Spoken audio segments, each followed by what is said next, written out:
Hello, everybody. Welcome to the Survivor Buffs, Blindsides, and Banter podcast. This is the podcast made by superfans with superfans for superfans. I'm your host, Buckles, and with me, my mate, Mac. Mac, hey, mate. Hey, Buckles. How you going, mate? I thought I'd fuck you up there. Yeah, you really threw me off normally you ask me, how you doing? And really excited. And I'm a little bit somber this week. My winner pick is gone. Rome has fallen. Can you believe it? I can't. Rome has fallen. He was going so well for the whole season. Look. I have so much great to talk about Rome as a character and as a player, but he was not going great. His social game was not good. I think this is what you call overplaying. I think this is the guy who's come into the merge, and I guess we'll get to what a merge is nowadays a bit later.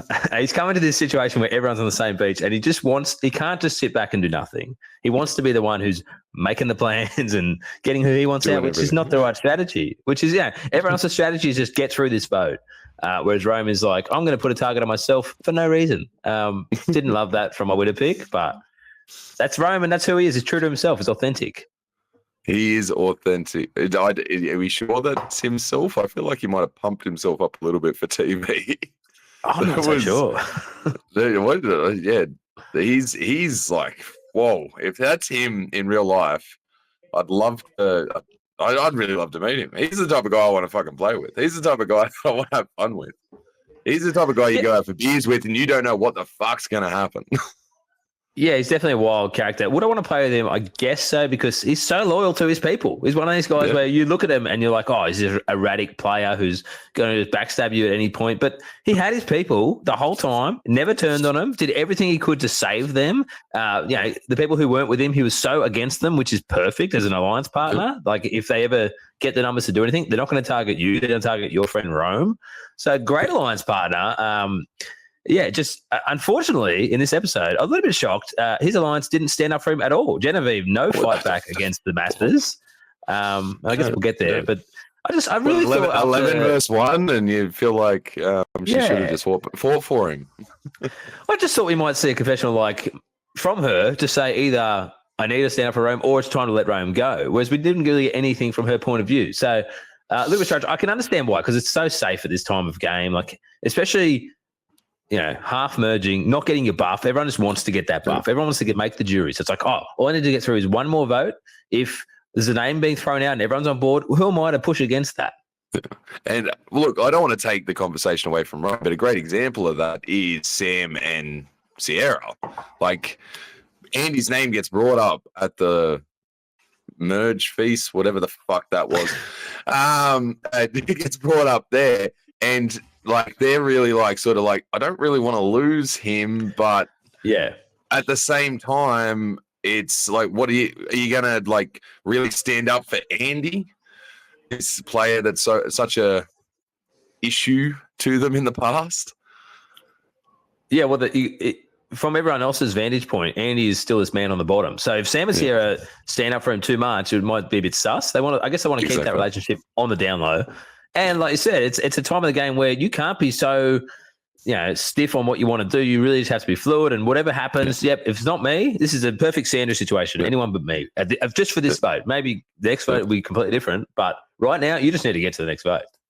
Yeah, exactly. And that's what Genevieve obviously did. Then again, I think Genevieve was starting to get over Rome's bullshit anyway. So I think it's this actually sort of opens a game up a little bit. And at the same time, she loses a huge shield in front of her. It's like she's lost a weight, but now the sun's blaring down on her. Well, the thing is, this is good for everyone except for Genevieve. I feel like she's the only one that comes out of this as a negative. She's the only one that's lost an alliance partner. She's the only one that's lost a friend, someone that will vouch for her, someone that will protect her.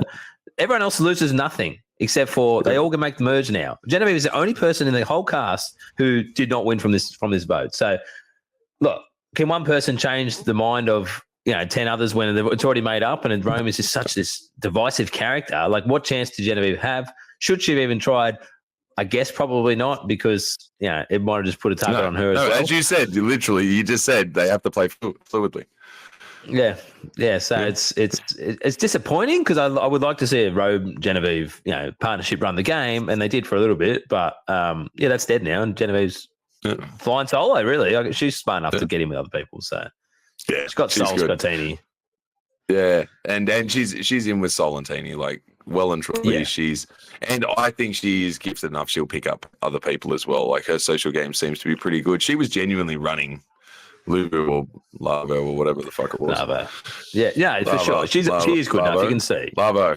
Yeah. Lavo. Yeah. They're another 4-letter tribe name. Let's not go back to that. Shit. Okay, what did you want to complain about tonight? Do we want to complain about the merge or not merge? What was this?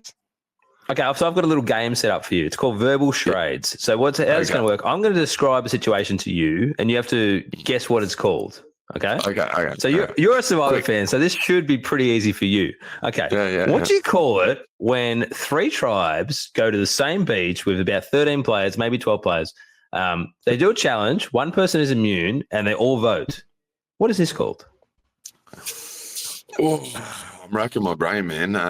A merge, maybe? No, wrong. No. Incorrect. The answer is it's called Season 47. And Jeff just makes it up as he goes. How is this not a merge? Explain to me how this is not a merge. It's exactly what a merge is. They all go to the same beach. One person's immune, and they all vote for whoever they want. Why is this not called a merge anymore? I don't get it. It's the new era. It's the game's changed. Like it's not the merge. It's the same. Not all of them eat. Only half of them eat. Like this is so different. It's like black and white. It's just ridiculous. I'm glad that they fixed it from what it was, where 6 are immune. At least everyone's up for grabs. But what are we doing? Just call it a merge. Like earning the merge. We're going to earn final 12 next. Are we going to earn our final 10? What is this rubbish? I'm gonna push back a little bit on you. This vote was cut and dry. It was cut and dry before they went to the immunity challenge. This was a straight down the line. One person's going home. The only nuisance we're going to get out of this next week is Andy was the backup vote. That's all we're going to get. I actually think when they split it into 2 tribes, sometimes there's someone chosen beforehand, and all of a sudden they've got to choose someone else. And I think there's a little bit more conversation around who it's going to be. So if they're going to do the non-merge merge, I feel like we haven't had a really hectic non-merge merge vote in quite a while. And they really need to spice this up. And this actually proved Jeff's point to a certain extent. He was trying to change it up, trying to split it halfway. It sort of the hourglass. Yeah. It sort of proves the hourglass point, because you're like, all right, sweet, we're voting these people, and then all of a sudden the hourglass flips, and then the other 6 are now on the chopping block. It caused a ruckus. There was no ruckus tonight. There was no ruckus last season. There was no ruckus the season before. It was one person, everyone votes for that person, just like you said last week. Whereas the hourglass twist, at least that flipped it on its head. Everyone's like, all right, sweet, we're voting this person. Then all of a sudden they got to flip it and they got to vote someone else. So I do like that we are merged, and let's be serious, this was a merge. In my mind, we have merged. The only difference is they don't have their buffs and not everyone ate. But it was boring if you look at it fundamentally. The episode was amazing. But if this was Tiana going home, do you think we'd be coming out of this episode so ecstatic, so keen for it? Who's ecstatic that Rome's gone? I mean, I'm certainly not, but no, but how was the episode? Did you enjoy the episode? Yeah, it was enjoyable. Yeah, it wasn't the greatest episode ever, but it was a good Survivor episode. Yeah, for sure. I enjoyed it. You know why I enjoyed it? Because I enjoyed merge episodes. Merge episodes are fun because everyone's together on the same beach. It's the best. Yeah. It's the best. What I'll say is it was Rome. Rome made this episode amazing, and they really pulled everything that, like they did with fucking Barney last season. They pulled everything out of Rome this episode. They pulled everything Yeah, except yeah. Rome was actually entertaining. Rome was actually a fun person to watch on TV.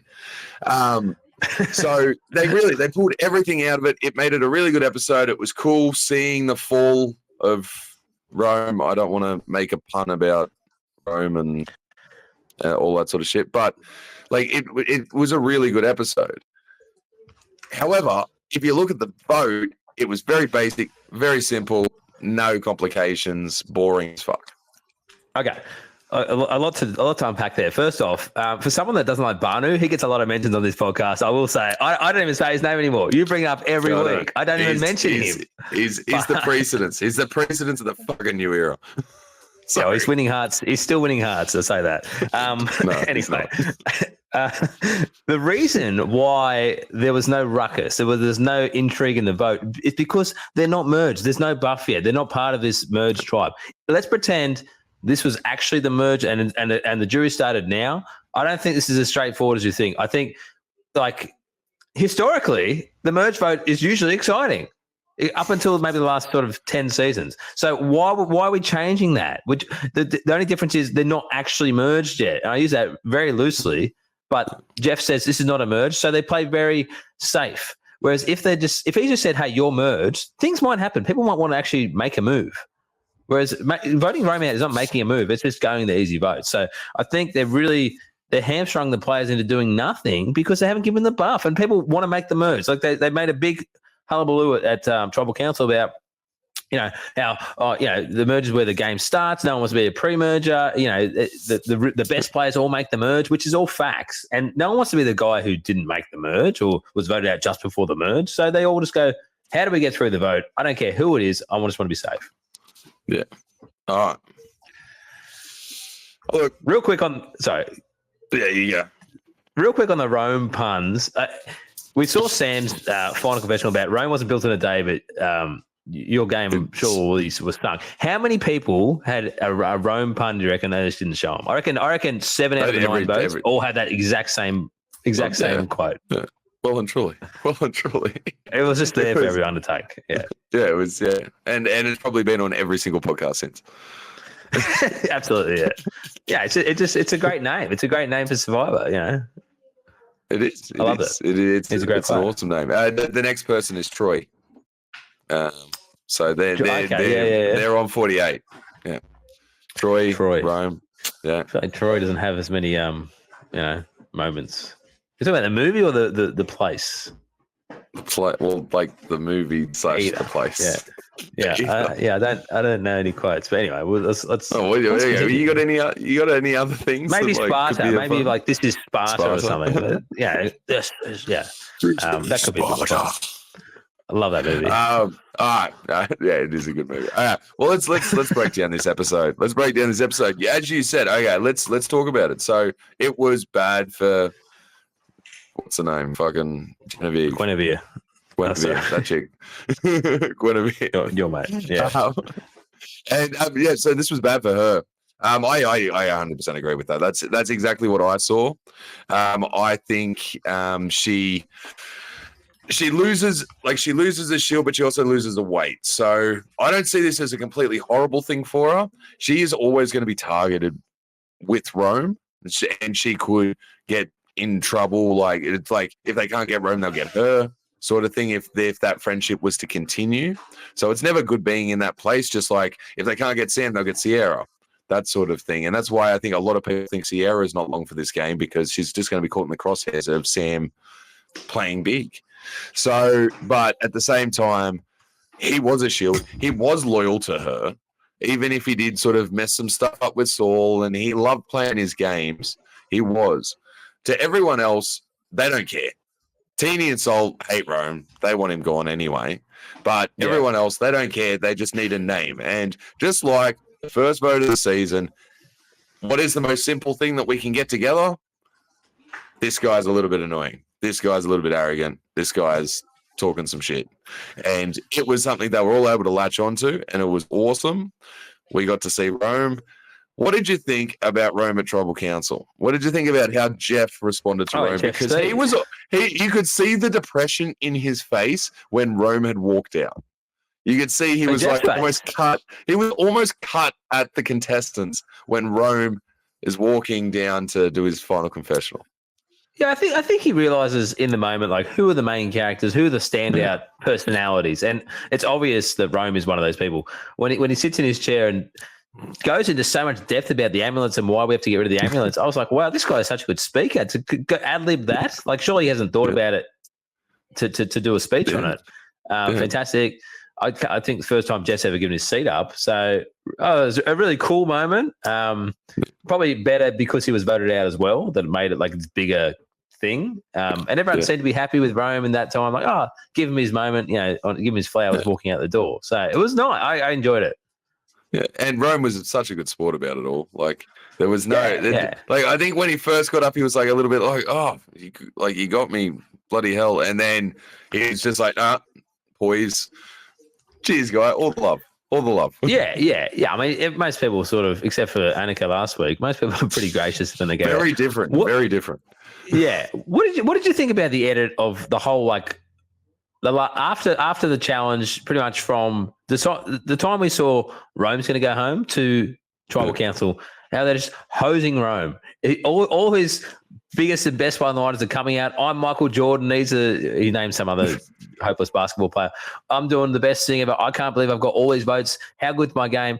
Constantly, like, voiceovers while everything's happening around him. Everyone's saying Rome. And what did you think about that? I thought that was really heavy-handed. I thought it was a little bit like unnecessary, perhaps. I was really harsh on him.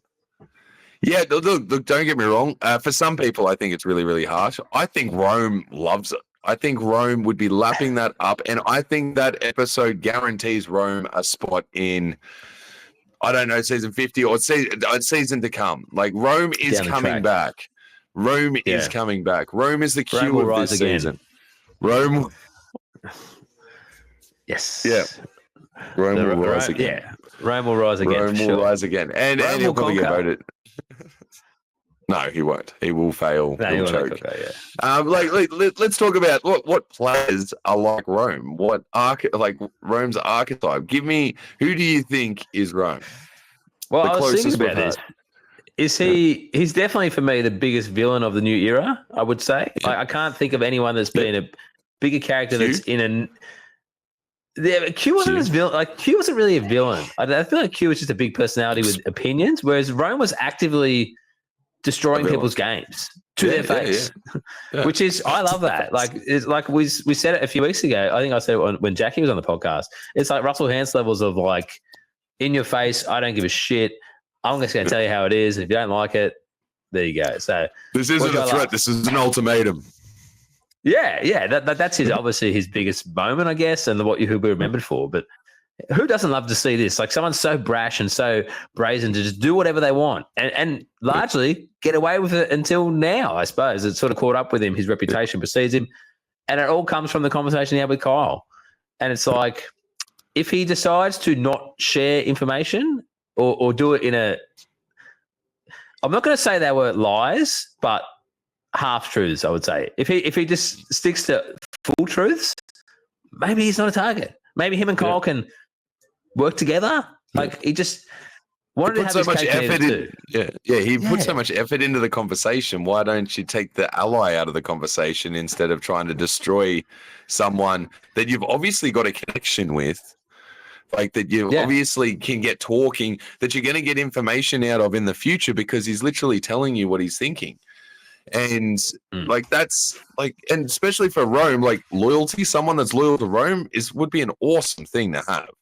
So, yeah, Rome really sort of stuffed up there, sort of not taking the opposite approach. But at the same time, I bloody loved this gameplay. Like not because I thought it was good gameplay. It was fucking horrible. But it was so cool, like, seeing him just, like, Kyle says something and then he pulls it out and just throws it at someone else, pulls it out and warps it a little bit. And even on his way out the door, he votes Sam because he thinks everyone else is voting Sol. Like, and when Sam's name comes up, he's looking shocked, like, whoa, who votes Sam? So you know that his plan for next, like, as soon as they got back to camp, was like, who voted Sam? Who voted Sam? And he'd be like, well, it's 13 people. Like, no, like, we don't know. And like, that's just awesome. Like, Who It's fucks up creative the is what game it like is. he does? Who fucks up the game like Rome has? Is he his own archetype? Is there one Rome? I think so. Yeah, there's only one that I know of in the world. So yeah, it's definitely a unique character. I'll just go back to the Kyle thing. So I listened to Rome's exit interview today, and he said, and this is from his mouth. Kyle said some things about Sue and Carolyn, which he couldn't repeat on the interview, which made him say, "I can't work with this man." Stuff outside the game. Oh, okay. So Yeah. Kyle said something maybe derogatory. I don't know. I'm not going to speculate, but something was said, which was, I think, relayed back to Sue and Carolyn, and it was negative towards Kyle. So not great for Kyle. And yeah, so I thought what Rome was doing was actually not the worst idea to sort of gain a bit of trust by telling half truths. It does garner you some sort of something with people because you are giving them information at the end of the day. Where it all falls apart, I think, is when Sol he sort of discredits him and says, "Hang on, what Rome is saying may be true, but Rome is notorious for being a liar, making shit up." So everyone seems to be okay with it until Sol sort of has a conversation with, I can't remember who it was, but he sort of says, no, this is what Rome does. This is what Rome does. He's a wild card. He'll just make stuff up. So fact check your shit. Yeah. And once you get discredited, sorry. Okay. Yeah. Now, so once you get discredited by someone who you've been with the whole game, it's very hard to work that back because Sol seems like this stable, calm guy who's trustworthy. I would believe what Sol's saying over Rome. So if Sol's saying Rome can't be trusted, I guess that's sort of, now it's fact. Yeah. And ironically, the funny thing is, like what Sol's saying, like you should fact check. When Rome came to Sol and gave him that information, Rome wasn't lying. Guinevere or what's her name again? Genevieve. She bloody she was the one that was lying. So ironically, Rome wasn't even lying when it actually happened. So it's like Sol's asking to fact check, but he didn't even fact check properly himself. Yeah, look, I think like a lot of what Rome says is valid. It's just it's his reputation that makes it invalid. Like it's like the boy who cried wolf. It doesn't matter how many times you tell the truth. No, what is it? Even when liars tell the truth, they can't be trusted. So that's just the way it is with Rome. Even when he's telling the truth, it's just his reputation. You can't help it. You can't hide from that. And that's just it's written on his face. It's his personality. It's who he is. His unique character. He's a bit of a unicorn. Well, we've been talking about him for 23 minutes, so that's he's a unicorn. He's a unicorn. Yeah, he's a unicorn. It was great TV, great entertainment, and we love Rome here at Survivor 3BS. Absolutely. But let's talk about some other players. Let's talk whose move was this? Was this someone's move specifically? Well, I guess we'll get to that in the Buff of the Week. But I sort of, it's very hard to give anyone any onus. The person I do award it to was Kyle and it's very easy when you're immune. But in this situation, when everyone wants to play safe and you have immunity, you can virtually do what you want and the name, whatever you say will happen because they can't get you out. So no one wants to throw a name out because everyone wants to be safe. You throw a name out because you're immune. You can't be targeted. And it will just happen. So I think I sort of gave it to Kyle. I gave him the credit for this one because, he's the one that sort of Rome tells some half truths about Kyle. He debunks them and gets everyone to switch on to Rome. So for me, it's Kyle. What do you think? I think it's either got to be Kyle or Saul.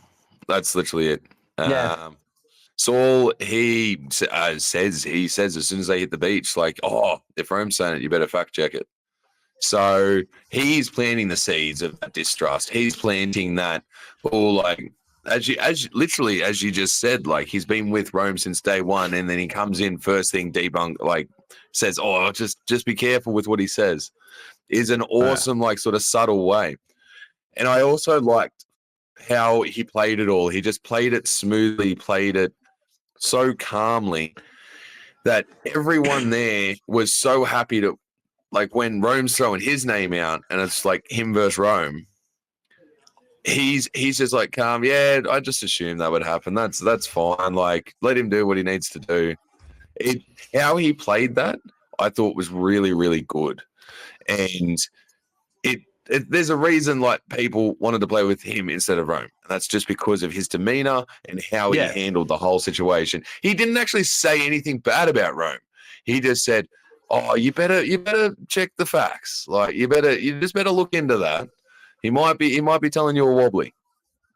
Yeah, I think like Sol is that sort of trustworthy guy. I did think it was sort of working, but when Rome sort of starts not breaking down, but he has a few tears in his eyes, and you sort of see Carolyn in the background, and she's like, "Oh, I feel sorry for this man. Like, my heart goes out to him because he's like, oh, Sol's a bit of a bully. He wanted me to pull out of the challenge, and all through the build up to tribal where everyone's like, it's Rome. There's no alternative plan for the viewers, and I'm thinking, okay. This can't be that obvious. We're going to go to Tribal Council. The Amulet 3 have the Amulet. Carolyn's one of them. And Carolyn's going to convince the other two to play it on Rome. And we're going to get a flashback to this whole conversation. And Rome's going to be saved. Because I'm like, it can't be this obvious. It never is this obvious. So it was just a very interesting point. Maybe I overthink it. But I really thought Carolyn was on board. Because you could see that her heart was breaking for this man. This poor guy is crying. He's on Survivor. He's had a tough time. And someone's like bullying him, and physically, Sol's a much bigger man than Rome, so it lends that to like that schoolyard bully sort of thing. So I really thought she might be in on that. Yeah, or was it just look? No. In the scene, I was like, whoa, like this is working. Like this seems to be swaying them. This seems to be moving them. But we didn't sort of get anything to the contrary for a little bit. Which did make the episode a little bit interesting, and then of course Rome just gets shit on for like the next 5 minutes, so it didn't last for long. What I did want to say about that is the amulet. Yeah, did the three people they play it right? Because like they play it on Teeny, so they convince Andy to pull it over to Teeny. Why did they play it on Andy? Why did Teeny and Caroline would have known that Andy was the backup? Why didn't they play it on Andy and then gain some huge trust with Andy? They've got to play it anyway. Their names aren't coming up. I can understand Teeny, I can understand Teeny to a certain extent. Like as soon as it like someone says her name, she's like, oh yes, definitely. Then I'm definitely safe. But like that's a really good spot for them to like really get some trust with Andy. Yeah, I think what it is Teeny was the one to lose her vote, to gain the amulets. Yeah, so that makes sense. To me, it was just like you do this for us. Let's get rid of them because they don't want this target. So let's give you the immunity. Do you think they needed to get rid of them, Bud? Was it that big a target on the ambulance? We've never seen them pay off ever. Do you think like it was a thing? I don't really see like it was a pressing. Didn't Lindsay play it in 42? No, that was when it was down to one person. So like we've never seen him actually use it as a threesome or a twosome. So it just seems like it wasn't that pressing. I guess it wasn't that pressing, but it does put a huge target on their backs, and it puts a target between the three of them. Because it's in whose best interest is it to go down to less players? For the other players, it's in the best interest to keep three in the game. To keep them around. Exactly. Keep them around. Yeah. But the other two, like, it's in their best interest to get rid of the other person in that three to get the idol for themselves or to get it down or to at least have best friendship with the other person and get it down to two people. So then they've actually got the chance to play it. I don't think it was as big of a threat as they think. I think it was a shield. I think it was literally like idols have been in the new era. It gives you almost implicit immunity for a bit from the other people. Yeah. You've only got to worry about those other two people. You stay close to those other two people, who knows? The three of you could rock the game. That's the thing. Like the logic doesn't work out. Like if when there's three of you having the amulet and it's best for everyone to keep you in the game, then there's no need to target each other because it's best for everyone. So like the circular logic doesn't pay off. So it's best to keep the amulet. The three of you are safe for at least a couple of votes. No one can target any of you because you might play it at any stage. So it's best just to hold it. Now you're defenseless. You're seen as having nothing that can stop me from voting you out. Next vote. The next vote. This is not three votes down the line. It's next week. Next week, yeah. I thought it was just jumped the gun a bit. Yeah, I will agree with that immensely. I do also feel like, yeah, they really lost an opportunity sort of gaining some real good trust with Andy because they've now put one over on Andy. As soon as it comes out next week that everyone knew that Andy was the backup vote, Andy is going to be disappointed in them. He's going to like almost go after them because they had the chance to save him to his face, sort of thing.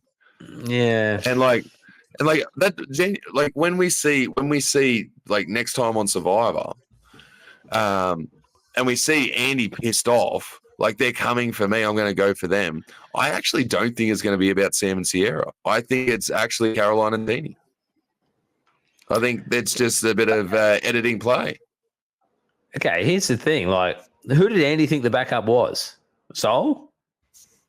I guess so. Because Andy got 2 votes. Like for me, if there's a unanimous vote, and if I'm a part of a plan where it's unanimous, I probably just throw a vote on whoever I want to. So the fact that 2 people chose Andy does not make him the backup. It means 2 people said we need to have a backup at least between the 2 of us. Like not everyone has to know about it. So I don't think he has any right to get angry over it. I don't think he's overreacting. I didn't really see the previews for next week, but I don't think they need to play amulet on him to save him because they probably didn't know either. I don't know. I don't think it was that clear. Like, I thought Sol was the backup, to be honest.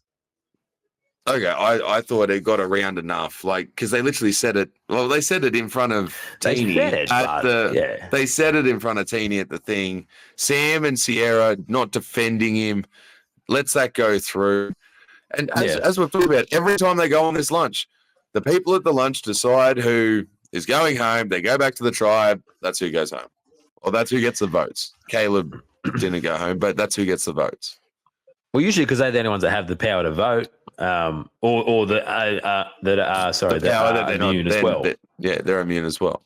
But in this situation, both groups of 6 had the exact same power because they're all immune except for Kyle. So there was no real power imbalance. It was just Rome and Sol were on one side, and they happened to be the ones that are not eating. If Rome and Sol are eating, I still think Rome goes home. Yeah, no, that's fair enough. So I don't think it's too much of that. Yeah, I don't think it's too much of that. Okay, what are some options for what are we taking out of this week that we're bringing into maybe what we're thinking about next week? It's very tough to predict forward. I think it's because there's no lines drawn. We didn't see any real sort of huge people come together. Like we didn't hear anything about the Girls Alliance that we heard last episode, and we didn't hear any about that till the next time on Survivor. It's been brought up on the next time on Survivor. So we haven't heard anything about that. We didn't actually see anyone make a full connection other than Rome and Kyle that turned out to not be a connection at all. Yeah. Like it's weird. You see conversations with certain people, and you think, "Oh, I didn't even know they knew each other." And it's just like there's one with Sol and Kyle, and Kyle's like, "Oh, you know I don't have a vote, right?" I'm like, "You two have never met. Why would Sol know this information?" It was just weird to see. And I guess we haven't seen too many big bonds form yet. The ones at the social hour last week perhaps might come into play, but it's very hard to sort of where does this go? Usually it's like 2 tribes will team up against one tribe, but I don't know which that is yet because I don't think the red tribe is getting ganged up on at this point. No, I think the red tribe has a free ride for the next at least vote, if not 2 votes. And what we reckon we're going to double vote next week? Are we getting the double vote at 12 or 10? Oh, we're not doing that friggin' 6 or the split of the 2 tribes again. Probably at 10, I would say. We definitely do it. Well, we definitely haven't. We definitely haven't. Yeah, we definitely haven't seen it in the preview, but it's going to be coming. Like they've changed a lot of stuff in this season, but I feel like there's still a lot of. Hey, mate, we got to merge. We got to merge. Merge without a buff. Merge is next week. Merge is next. Merge was at the end of the episode. Merge. Shut up. This is what people tell you. Talking about going into merge, we have one fully powered idol. Is this and everyone has their vote next episode. Every single person. There are no stealer votes. There's no extra votes. There's no nothing. Sue has the only obviously. But this is pretty unprecedented. This is pretty huge. This is as pure as the game is probably going to be in the new era. Yeah, have one advantage is very rare. Can we talk about Sue and her? Everyone finding that's what I'm leaning into. But like this is cool. Like this really excites me for this merge because it's the purity of the game. We're actually letting the players make decisions, and we're letting the players sort of create the good TV that they're there to make. We're not using these twists, turns, etc. to do it. And that's what I did like about how, yes, the fake merge, but Kyle was the only person immune. I loved that we're giving it the chance to the players. We're giving it to people like Rome to make a stupid decision and get voted out. Yeah. I'm very excited for next week. Did someone say red paint? Sorry, I was segueing for you. Segueing for me? Red paint. Where do I remember that from? I can't remember. I think Sue had it. It looks like a bit of a bloodbath. Call it red-handed, literally. Yeah, literally red-handed. And then after that comes up, did she play it right or wrong? Not talking about it. Here's the thing, and I've already made this joke before we did the podcast, but I think the beauty of Sue is it's so easy to have a poker face when you have so much Botox. So she's the perfect person to do it. Just lie to everyone just because she has no emotion on her face. So, well done. One of the perks. One of the maybe perks. Her and Jeff go to the same people. However, okay, let's think about someone pretty dumb. Let's no names come to mind. Buckles. Let's talk about Buckles. Okay. So this guy is not the brightest dude, not the sharpest tool in the shed. He's it takes him a bit to catch on to shit sometimes. But if I saw someone with red paint and then all of a sudden there's red paint everywhere and someone finds it and there's a coconut that obviously on Survivor had an idol in it. Am I not going to click in my head? Am I not going to just, could these two things be related? Well, I mean, Tiana and Carolyn both have confessionals to say that. I thought the funniest part was when Carolyn says, like, "Oh, well done," and she's like, "Oh, what are you talking about?" It's like, this is your number one ally, and you've been caught literally red-handed. Just fess up. Just fess up. Tell them. Get on top of it. Make it a thing. Like, guys, like, I'm bringing you in. I somehow got away without anyone knowing, but now you two know. So let's do something with this. Let's play with this. Let's use this. Like, she really lost it. Yeah, she lost an opportunity there. I don't think she lost any trust with Caroline. I think I guess she just flipped at the right.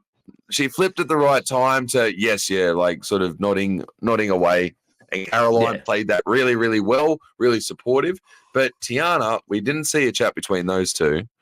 So, like, they weren't exactly on the. Yeah, they're not. They weren't exactly on the same page before. You need to get on top of that. Yeah, you probably should address it with Tiana, but I just don't think. Even if Tiana knows, like, what's she going to tell someone? Oh, Sue's got an idol. So what does that? To me, that means Sue's even more safe that people know about her idol. Like, it's a good thing that people know about your idols. It's never a bad thing. It always an eye in your pocket. It's public, implicit immunity as long as you want, really. Yeah, unless they won't flush it. Unless there's a queue this season, and they lost their queue. They lost Rome. Rome's gone. So there's no obvious vote. Is Andy the backup vote every time? You know what? He could be every week. Could be Andy. So yeah. I think I might. He's jumped up my power rankings quite a bit after he votes this week. Genuinely last week I was going into the not merge. Like, Andy is as safe as houses. Like, he's got a foundation under him. He is sick. Who's voting Andy? And then this week, this just shows how much we get the shit wrong. This week you got 2 votes. I'm convinced that Andy's a 0 vote finalist now. I really, just his whole edit, from what we've seen as a viewer, he has to be the person that gets to the end and does get no votes because they don't respect him, but the audience will love him. I really see that as his arc. Last thing on Sue. I thought it was funny where her and Sol are like, how old are you? And they're like the same age. The fake age is working. It's working because they're like 2 years apart. So that Sue and Sol is going to be a thing. Yeah, Sue and Sol, the old people. If she was 58, wouldn't work, but she's 45, so it works. Yeah, well, that age group, the oldest person in the tribe has the best chance of either winning or getting to the end, or getting to the top 5. Yeah, locks her in for a top 5 for me. That pretty much locks her in for a top 5. Like, she got an idol. Who's voting Sue? Then again, what actually, just quickly on the challenge, like, what did you think of the 2 strategies where yellow chucked down all the sandbags to get them up, but then blue actually, if you're ever on a Survivor challenge and you see this ramp and you're with a team, just one person at the bottom as everyone's running up, just give them a little bump up to the rope. Like Gabe killed it. He really killed it. He just perfect timing, just pop, done. Caroline was up the rope. Yeah, I was surprised that more people weren't hanging off the net trying to help people up. Like, everyone was just sitting at the top. I'm like, just hold on to the net and grab people's arms. Like, this seems obvious, but they spent half an hour getting sandbags. Or climb up my body. Like, I'll just there, and you just climb up me. Climb me like a tree. I will say, there's not that many big people there. Like, Sol and Sam, the 2 big people, and everyone else is not that big. Yeah. They're not all like you, mate. They're not all 7 foot, behemoths. Yeah, fair enough. We can't all be 7 foot behemoths, because I'm definitely not. No, 7 foot. That's very tall. You're very tall. Nowhere near 7 foot. Yeah, I'm not. Nowhere near 7 foot. 6'4". How tall are you? 6'4". You're more than that. 7 foot. No, I'm 6'4". I'm 6'4". But yeah, 7 foot. That's fucking tall. That is huge. That's very tall. Yeah. Enough about that. Any more on Andy? Have we got anything else to talk about? No, I think that's the whole episode locked up. I think we've done well to get this far. To be honest, I thought my notes were pretty limited. So good job. Let's get to predictions. Just before we go to predictions, the one thing I do want to bring up is I love the new era, and that's where I'm finishing that sentence. Are you gonna find me on this? You're gonna jump in? I want an argument. Like, let's get it into me. Come on. Can I jump in? Yeah. Now, I know you. I've known you for a little while now. I know that you enjoy a couple of beers. How many have you had tonight? After before you said that comment, so please. I'm halfway through my second, but I've been thinking about this. Yeah, it makes sense. No. Second 6 week. No, second bottle of beer. I've been thinking about this all week. And I know that if I was to play Survivor, I'd want the entertaining TV edit. I don't like. I'd definitely be going for the win, but I'd be going for the win with the. I wouldn't substitute good, fun, entertaining gameplay for winning gameplay. I would just try to go balls to the wall to the end and get there. Perfect. And the 26-day game gives us that chance. This small tribes gives us that chance. Every vote. The 9 out of 10 votes, there is some complexity to it. And I am finally giving in. I am in love with the new era. I am really, really enjoying this season, and I'm actually probably going to start season 41 again. As soon as I get the chance, I'm going to rewatch it. And I feel like I'm actually going to enjoy it, because I hated 41. I hated 41 with a passion, because I don't like change. Well, I think Jeff and the producers have done a really good job, and it took them a little bit to get off the ground to sort of fine tune it, but 47 is absolutely bloody killing it. All right, fly me. Come on. I don't love it. Like, love is a strong word. These are not some of the best seasons ever. What's the best season in the new era? Probably last season. And where's that? Like 45. Maybe in the top. No, 45. The top. Actually, 45. Yeah, sorry, 45 was good too. But like, where is 45? Where is 45 for you out of all the seasons of Survivor? 10. Outside the top 10. It's not in the top 10. It's not in the top 10. Absolutely not. Top 15, maybe, but it's a stretch. So, but like individually, the seasons, they're fine. The problem I have with the new era is they're all the same. If this is like one of these seasons scattered throughout the first 40, it would be great. But the fact is, I've seen 3 tribes for 7 seasons now, and these fake merge, earn the merge, hourglass twist, amulets, beware advantage. It's all the same. It is. It is all the It's the same. same. That and I'm going to get excited when there's two tribes, when they start with two tribes, etc. I'm going to get excited for all of that stuff. It's not going to happen. I'm now accepting this. I'm accepting this, and I'm accepting this cool stuff, mate. We had Gabler win the fucking game. Is that a positive? That's a positive. That's a positive. That's a polarizing season. That's so different. Last season, I hated 46. I thought 46 was horrible. I like certain characters, but I thought it was absolutely horrible. But then that comes off the back of 45. 45 was a masterpiece. It was a masterclass, and it is well and truly in my top 10 best seasons of Survivor. Well and truly. I am now turned. Jeff, you have now turned me. I am now in love with the new era. I feel like you're punking me now. I'm waiting for like someone to jump out and say, "Oh, I'm only joking. You're punked," because I know this is not you. You don't like me. I'm excited for this season. I think it's 47. It's just nailed in everything that I've hated and loved, and I think the new era has just given me so much love and hate that. Yeah. I've now decided that even if I hate it, I love it. Even if I hate it, I love it. Look, I don't hate it, and I don't want to sound overly negative. I just think just give us something different sometimes. Like, it's good to mix it up. That's why the first 40 seasons worked, because they weren't all the same. They were all different. Give us a theme. Give us two tribes. Give us two tribes for once. Give us one swap, pre-merge swap once. And I would say this is fantastic. But we haven't seen it in 7 seasons. They did it in too 45. Much. They did a swap in 45. Oh, once. And how good was 45? It's your favorite season.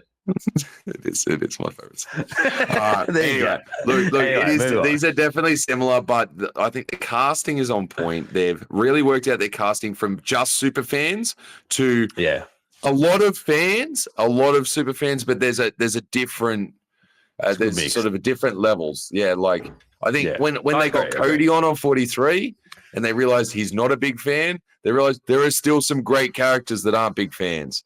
Sifu, other players like that. Really, it's very, very exciting to watch. So I'm really, really keen for the rest of this season. Talking about the rest of this season, what's happening next week on Survivor? Well, let's discuss what we said last week. So you said Tiana. I said Tiana. I think we both did, but I mean, I backed out so we're different. Look, she somehow wasn't even mentioned. Gabe was barely seen in the episode. Gabe wasn't there to throw under the bus. Is that still to come, perhaps? Yeah, I think I have a feeling this is going to be the closest thing we get to a women's alliance that we've seen since the Black Widow Brigade. I think this is going to be the Journey alliance from last season. The women's alliance is going to come together. They might get 2 or 3 votes out. We're going to see a few men go, and then all of a sudden they're going to break up because alliances don't work from pre-merge unless you're on the same tribe.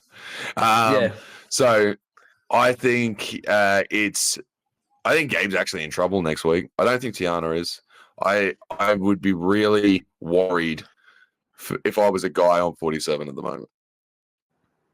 That's interesting. Well, I guess we'll see what happens.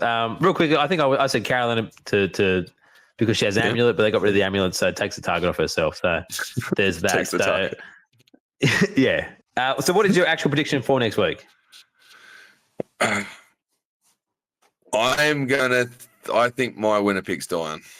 I think your winner pick died this week, and my winner pick, I think my winner pick's dying next week. I think whatever Kyle said to Rome is going to escalate because Sue and Caroline, whether they don't trust Rome or not, they still don't trust Kyle.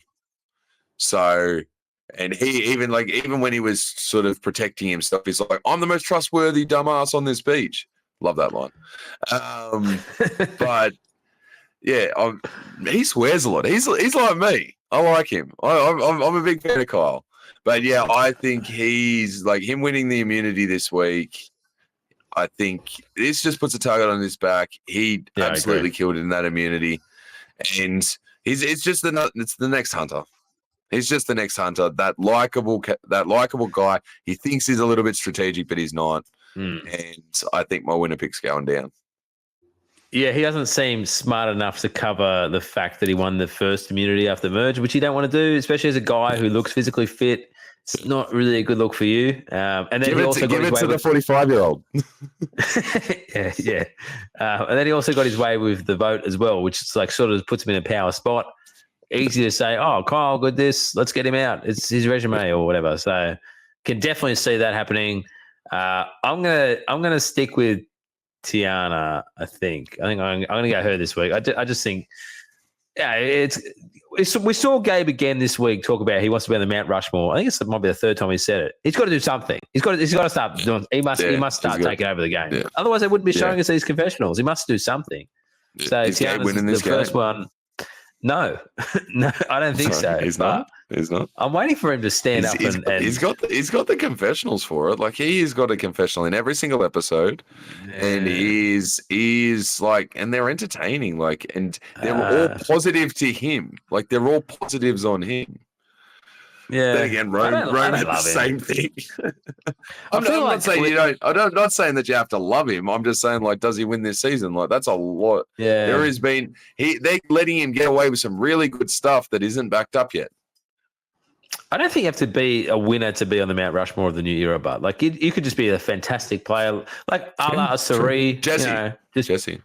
Yeah, he's on the Mount Rushmore of the new era. So, like. I feel like Gabe's confessionals are very forced. I don't think it doesn't come across as like, I don't know, like he's not that charismatic. So it doesn't come across in a way that makes me believe what he's saying. It's like it's all premeditated, pre-scripted. It's a little bit. Yeah, and he's also a little bit villainous, I think. He's obviously outshone I think he wants to be a villain. He wants to be a villain, but he's not. Yeah, but he's not. He's not. He doesn't. That's what I'm saying. It's all very forced. Yeah. Fair enough. So no Sam and Sierra. We're not thinking Sam and Sierra, that power couple. That's not going to be a thing. It's not coming up next week. I don't know. I mean, it definitely could, but I'm sticking with Tiana. Fair enough. All right. Well, let's discuss Rome. We've already put 23 minutes into him. Let's put another three or 4 minutes into him. As a player, I loved some of the stuff that he did. He brought loyalty to the new era, like to the new age of loyalty. He was definitely loyal, but he was loyal and would still sort of throw his allies under the bus here and there. Like it was pretty all pretty good. So I liked him. I loved his like advantage plays. I think not completely right, but at the same time he was still playing them. He was still trying to do stuff. So as a player, I didn't mind him. I think on another season where he does get, like Tony got Trish, I think if he found that person that would stick by him through thick and thin and sort of clean up his messes for him. Yeah, he might get a bit further. He's not a Tony. He's not winning the game, but he might get a bit further. He might get into maybe Final 9, which would be a really good season, seeing a Rome get that far. So as a player, I really didn't mind him as a player. Social game horrible, but some could say that about Tony in his first season. So anyway, I'm not comparing him to Tony directly, but just I know what you mean. Just the situation. Unicorn. As a character, unicorn. As a character, unicorn. There is one Rome. Rome. He fell tonight. And he's. You said it. No, I didn't. He fell tonight. That is not a Rome reference. The person, not the city. Okay, yeah. What was his best confession? What was the memorable moment? Him sitting in the chair? Nah, for me, it's the ultimatum with Sol. I think that's like that's the thing. Is this a threat or ultimatum? I think that's what stands out to me. Yeah. And does he return? Yes, he does. That's my opinion. What did you think about him as a character and as a player? Yeah, I do think he will return almost certainly. Like he was such a standout for a pre-merger. Officially, he's one of the best characters of all time for a pre-merger, really. Like he stands pretty high. As a character, just absolute unicorn. Such a fun person to. I liked him, but I know a lot of people hated him. So probably someone you love to root against, which is a perfect person for TV. You want to feel something whether you love him or hate him. So it's great. As a player, I don't know. He might be a great player. He might be the worst player ever. I honestly don't know. Like I'm so torn. Like he did so many bad things, but so many good things too. So it's very mixed bag. But I'm undecided if he is in fact a good Survivor player or not. I guess we'll see on season 50. I think he'll be a target early because he won't be able to keep his mouth shut. I don't think he'll go as far as he went in this season. But that's it. I'll be here for it because it'd be a lot of fun, and that's all you can ask from your Survivor players. Did they make it entertaining? Yes. In season 50, if he returns in a season 50 cast of legends or something like that, there are that bigger personalities that yes, he could. He definitely he could be one of the first people cut. But there's so many people that are on that list that we'd be thinking they could be the first people cut because they're going to piss people off because it's like Rupert coming back. Like they like blood versus water. Aimed for Rupert because Rupert was the biggest player. Like he was the aforementioned person. You get Rupert on season 50, you get Rome on season 50, you get Tony on season 50, you get all these big players on season 50. Who knows? He might get lucky. You got to remember when Tony came back the first time, he was like second boot because it's Tony won the game. Tony won the game. That's a different thing. Yeah, but a lot of these players that come back, they're not seen as this chaotic mess. And Rome is just literally that. You remember the chaos from Rome. You don't remember his loyalty. You remember the chaotic energy constantly. Yeah. Anyway, that's what I think. Yeah. Look, that's fair. I'd like it if he got lucky. It'd be cool if he got lucky. Yeah, absolutely. Yeah. Yeah. All right. Let's talk about Buckle's buff of the episode. Who does your buff go to, Mac? This is a big episode. It was a big episode in terms of where we are in the season. It was very hard to give a buff out because not a lot happened. Not a lot of agency to a lot of people. So I actually went with Kyle. Like I said before, he sort of took control because he uses immunity to more than just saving himself from the vote. He used it in a way to say, I can put out a plan because I am safe. So I thought that was pretty good. It sort of turns everyone against Rome, the conversations that we had. What I didn't like was he actually won the challenge, which I think puts a massive target on him for next week. But for this episode, he did sort of everything right. And, it's hard to find anyone else, honestly. Yeah. Look, Saul was obviously someone that I very much thought about. However, I'm going to give my first ever buff for character. And I'm going to give Rome a buff out the door. Wow. This is not like you at all. This is not like me. This is how I must be in a different mood this week. Like things are different. Like something's changed. Who are you and what have you done with Buckles? Did you leave him in Thailand? I must have. No, we've done a podcast since Thailand. No, I'm giving it to Rome. I think this episode was so fun. He obviously, like Jeff, is so in love with Rome that he gave up his seat for Rome. And as you said, Rome did such a good job with it.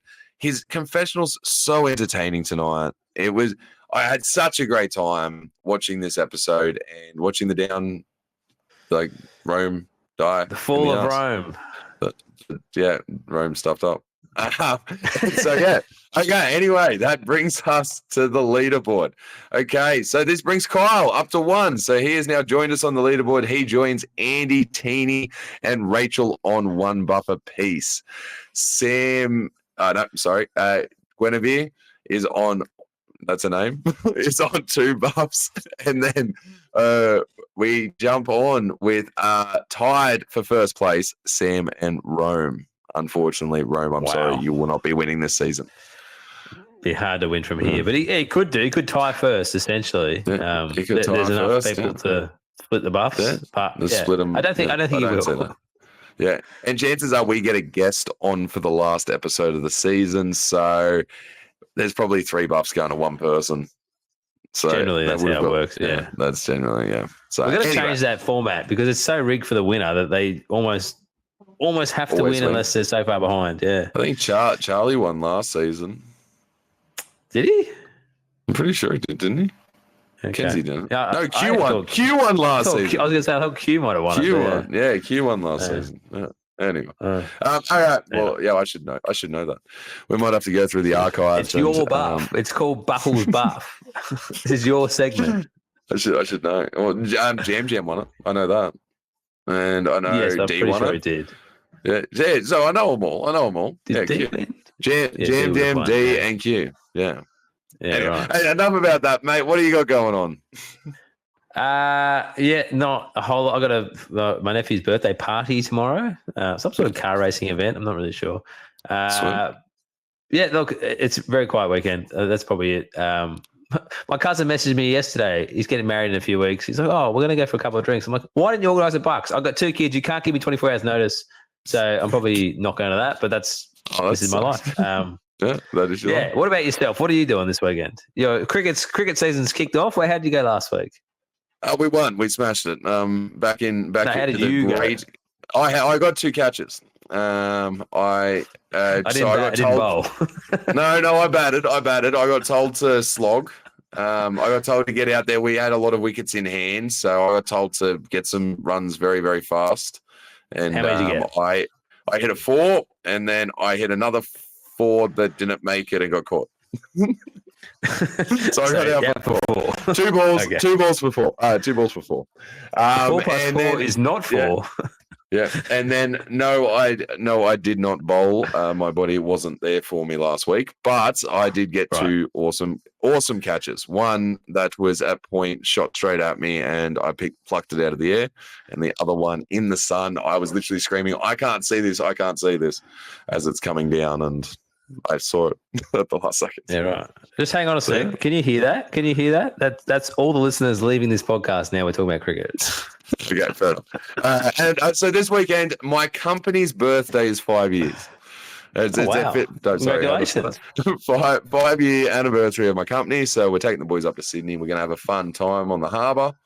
And Beautiful. That should be a fun night. And then spending a second night up in Sydney with my business partner. We'll go out, grab a feed and sort of toast to the last 5 years, which is exciting. I swear, last week you said, "My social life's over. I can't do this anymore. I need to stay home." That's what you said. Yeah, but this was planned way before that. So you can't help yourself, mate. I can't. No, I can't. That's not partying. Well, that's not partying. That's just I'm going to a celebration and having a drink.